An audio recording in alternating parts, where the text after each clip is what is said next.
ekutusibwaku Butino taira mukweraliikirira anti St. John's Secondary School ni St. John's Education Center n'ekyokwira mukyo tulina O ni A-level tusomesa arts ni sciences okumana ebisingawo kuba ku noti 772 99 97 77 St. John's Secondary School.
Tanza bendawa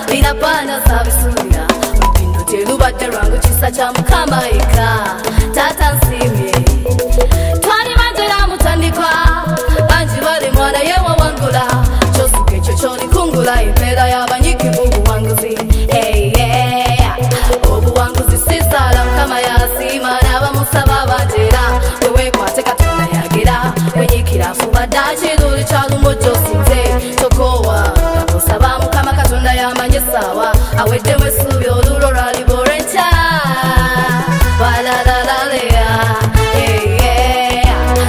masikone kambibye tuchalumu mama chiduda masikone kambibye tuchalumu mama chiduda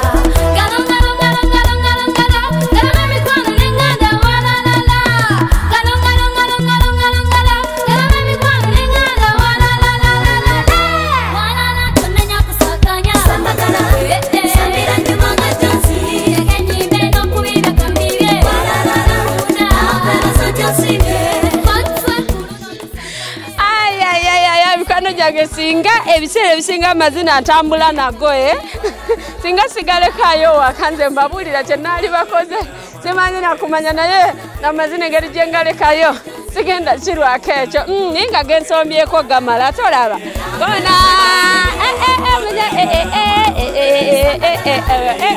gona akayimbako munange nyingide nobuyimba bubiri nenga sinabukwanjulira amanya akutusako program eno olunaku lwa mukaga esawa mukaga kitundu mpaka musanvu kitundu nange bebi wa mamiwe omubate Esther head girl mbera nyingide okutusako program ku ssomero okitegedde tukutusako program is basically on school music nayenga nemikolo ejenjawulo ej'amasomero tuba tugikutusako bulungi nyinyi ddala ojjako unyonako olwaleero ndiruddawa olwaleero ndi waneno ba sponsors bange bennyini aba St. John's Secondary School wamu ne St. John's Educational Center waneno emukono namuyenje okyamira mu Kigombya mukwano ojja kuba awo bafuna bulungi nyinyi ddala abantu abali ejjenja Mayuge Kamuli Mbulamuti eyo natwala tugende waliwo wawa walala wemmanyi there is Kasambira yes then we put aside oli Masaka road tutera Masaka weyo kyotera twala tugende mutukula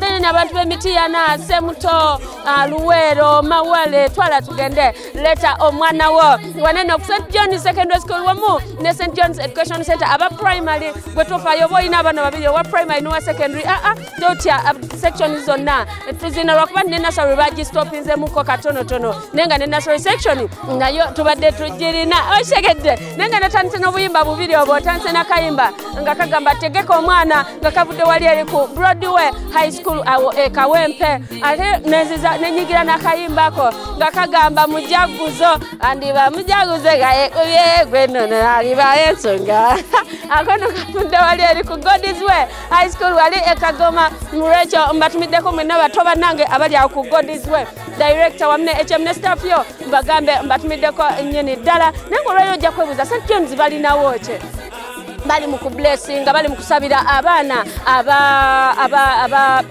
senior 4 and senior 6 bali mu kuba blessing onako right basobola okutula ebibuzo byabwe successfully so kiriza mukwano gwange nkutwale mpola bwetuti mpola tugenda mu room tulabe service egenda mu maaso tujja kufuna entertainment tujja kufuna kwegana tujja kuba tuwulira okwogera okwenjawulo okuva mu bakulu ab'enjawulo tusuubira honorable Muyanja Ssenyonga naye okwogerako gye tuli tusuubira HM essomero lino omwami Ssentongo okwogerako gye tuli ate wamu ne bayizi bannaffe tubasuubira okututusaako ebyakabi gwekola ekintu kyemutulakalira mukwano gwange tokwata ku remote gambye ntandika butandisi programu eno eteekebwa mu ssente bannaffe aba St. John's Secondary School wano wennyini mwendi olunaku olwaleero eno uniform gye nnyambadde eyaffeffe aba O level kitegedde tewerabira ndi musini yafate siraba mpakanya gwe bwoba oyagala gwomanyi if you die nekiriza te nkuyingize mu room tulabe service egenda mu maaso naye kankugirewo omuziki guno katini nnyo nga bwe nkutwala mu room munnange tukwata ku remote tovaawo ntandika butandisiita ne naibo mugambe bebi wamamiwe atandika butandisi mukwano tugendeyo ate tulabe ekigenda mu maaso side eno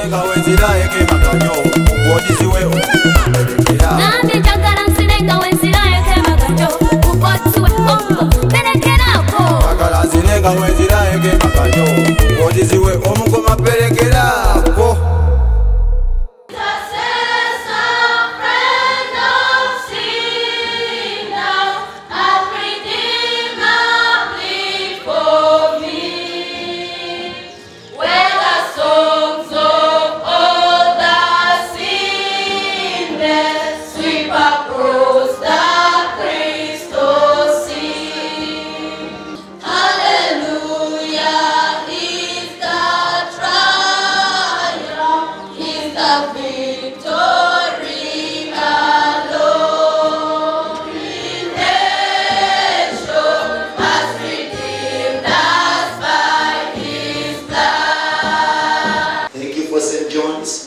Thank you for the candidates. And thank you for this dedication service. We pray, bless us and minister to us through Jesus Christ our Lord. Amen. We confess that we have sinned against you in many ways, in what we have thought, in what we have said and done, and in what we have failed to do. We are sorry and ashamed, and repent for all our sins. Forgive us, O Father, for the sake of your Son, Jesus Christ. Strengthen us, that we may serve and please you in your life. Lead to your honor and glory, through Jesus Christ our Lord. Amen. And now may the Almighty God, our Heavenly Father, who has promised forgiveness to all who repent, now I pray that he may forgive you and free all of you from your sins, that he may renew and strengthen you to follow what is good, and preserve you in eternal life through Jesus Christ our Lord. Amen. A reading from the book of 1 Samuel, chapter 18, verse 12 to 16. It says, Saul was afraid of David because the Lord was with him, but had departed from Saul. So Saul removed him from his presence and made him a commander of 1,000 people. And David had success in all his understandings, in all his undertakings, for the Lord was with him. And when Saul saw that he had great success, he stood in fearful awe of him. But all Israel and Judah loved David, for he went out and came in before them. That's the word of the Lord. Thanks be to God. Bless You you. are the one that we praise. You are the one we adore. You give the healing and grace. As for rest and love. Oh, as for rest and love. Our prayer for our school. Dear loving Father, we thank you for this great day, Father. We thank you for our lives, Father. We thank you for our church precious school. We thank you for our directors, Father. We thank you for our teachers, Father. Father, grant you for this day, Father. Press it into your hands, Father. Come and lead us, Father. Come and bless us, Father, with your Holy Spirit, Father. May you walk through your hands, Father, and protect us through Jesus Christ, our Lord. Prayer for the church. Lord Jesus, we thank you for this church. Thank you for the work that you've done to the church making. I pray for every church in this country. May you take away every wrong that's going on in this country. Between the church leaders and making, may you cover them with your blood. May your Holy Spirit work in their lives, Father, so they may continue leading us in your glory. In Jesus' name, we pray. A prayer for the nation.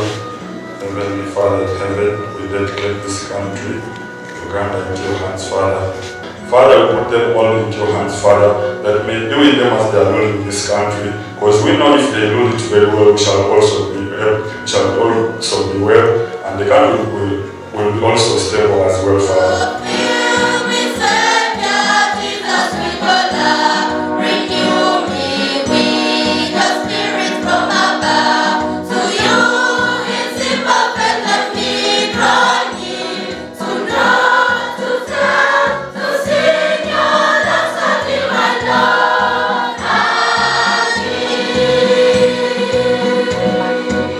Praise the Lord.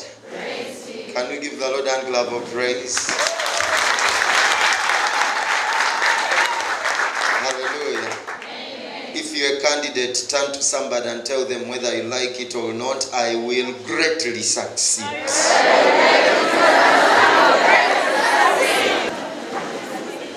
Okay. I'm Reverend Esmond Serunjoji. By the grace of God, I'm a parish priest of a parish called Miss India Parish along Namugongo Road. I want to congratulate the candidates because I know already exams are scared of you. So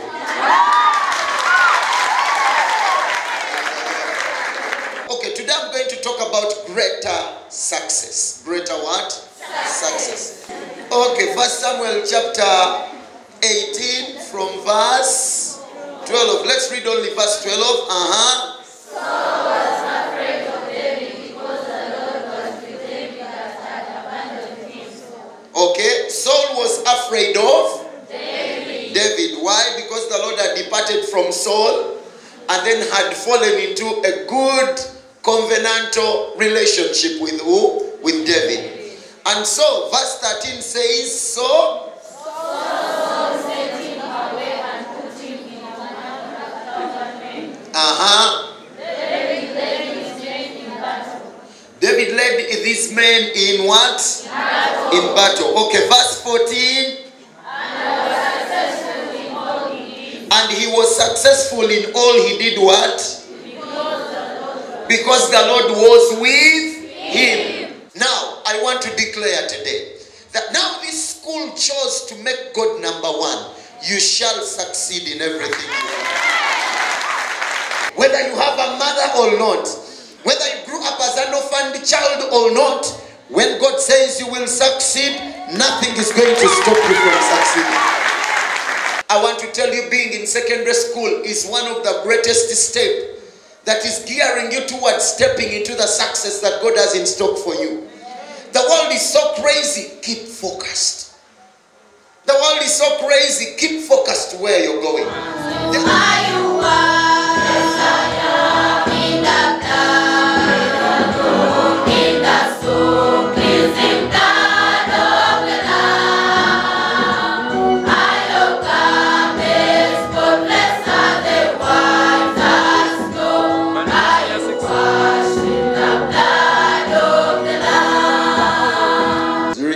And the wine in the way our Savior showed us, may we truly receive his body and his blood.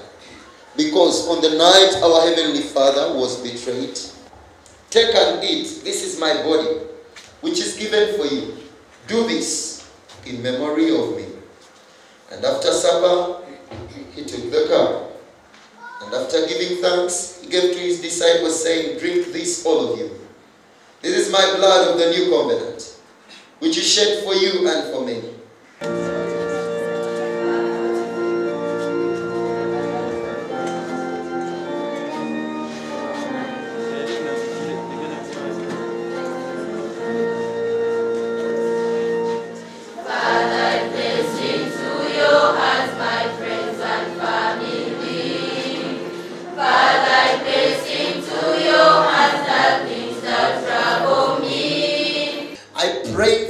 Of God, let it be with you. Let it rest upon you. Let it be with you with the rest of the program that lies ahead of you. Let it be upon our wonderful chaplain who has done such a great work for us to have this day a success. Let this blessing be with you. Let it never, ever, at any microsecond depart from you and from this institution.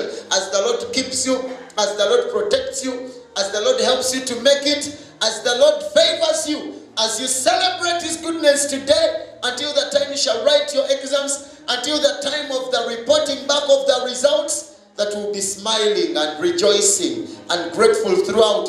This success and great success I guarantee upon your life, and blessing I release upon you in the name of the Father and of the Son and of the Holy Spirit. And everyone say, Amen.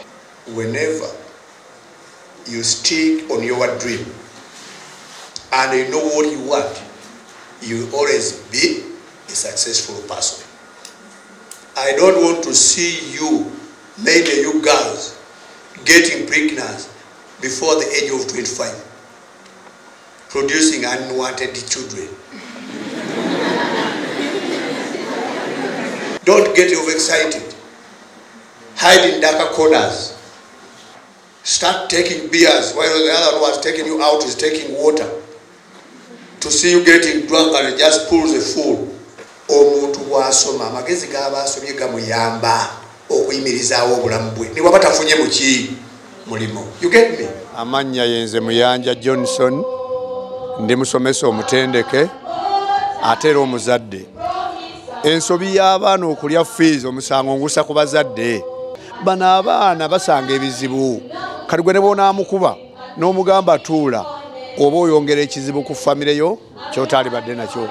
Omulanga eri abazadde twala ssente mu bank, genda ku mobile money banking, ziweereze. Twali isomero litalina simu kubaweereza ssente mu Uganda muno. Naye okuwa omwana ssente n'ogaka gwe tuula walide ssente bazikubyeko bazituma n'abaana ba nasale. Nze simanyi kyatuuka ku bazadde mu ggwanga lino ate okukambuwalira abaana mufuuke okwesalira omusango. Njagala okutwala omukisa guno okusaba abalina abaana nga weekakasa mu mbeera eno nti abasomesa abagundiivu, amasomero amagundiivu agali mu myaka 2 3 nga gabaddewo, tuli kulamu ku byo. Tuwe omwana wo twesige, tumusomesa eby'omu kibiina, n'asoma eby'ebweru, ate n'obulamu bwennyini twogera naye kye bayita counseling and guidance, n'amanya nti waliyo obulamu ate ng'amaze okusoma. Gw'omuzadde jangu embeera ng'ekkaluubiridde, kubanga bw'ofuna omukisa ng'essomero etandikira ku nasale ne limaliriza ku senior 6 ate ne liba ne technical, bw'otakozesa mukisa ogwo omusango guba gugwo. Nze Reverend Desmond Serunjogi lw'ekisa kya Katonda ndi musumba mu bulabizi bw'e Mukono. Naye ekisooka tulina ebintu bibiri. Waliwo ekintu kye tuyita systems nga tetunatuuka ku mwana. Systems ezitukuza. Omwana watuuka okuliira fees, ebiseera ebisinga tutunulira ekikolwa kyakoze awo. Niye systems ezitukuza zimataringa a lot. Nkulu nnyo. Ti systems ezikuza obulamu bw'omwana ono ziyinza okuba tezamuyigiriza kwawula bya muwendo mu bitagasa. Kakati ye nga kyatwala ng'ekyomuwendo okuli okwo, naye ng'ate ekimugasa kusoma. Nze nakula ndi mulekwa ne mmanya ennaku yange, ne mmanya Serunjogi bw'otaso bazituwanga fees mu ngalo.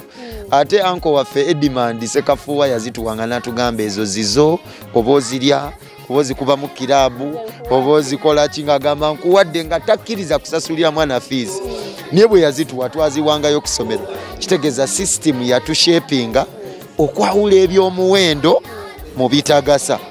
Kati omuzadde patla anenyezebwa bw'oba tokuziza mwana wo okwawula bya muwendo mu bitagasa. Ekyokubiri ye mwana kibonerezo ki?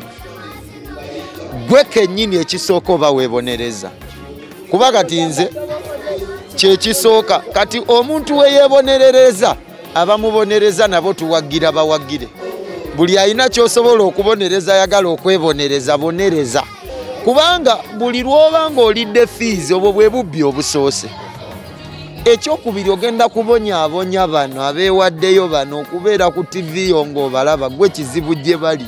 Ndoza mulidde ebigambo by'abakulu bye babawadde. Gwe mwana ali eyo muto munnange valuing school fees w'omuzaddewo. Abazadde abamu atunda manda, abamu asiika byennyanja nenga ne gye babijja byakulwanira, abamu ayokya kasooli ku kubo. Can you imagine yali badde azijjawo n'ali ebifi by'enkoko naye nedda azikwata n'azireeta ku ssomero. So munnange faayo nnyo, soma ebitabo toggwamu maanyi, don't lose hope. You can make it, you can still do it. Oba okitegedde nendowooza kampumulemuko katono nnyo nsooke nange nnyo ku lwendo lw'amazzi ate wenkomawo ebirungi nkyalina bingi naye ng'omulamwa gukyali nti singa omwana akeera ku makya n'alya school fees kibonerezo ki ekimusaana era ani anenyezebwa mu nsonga eno.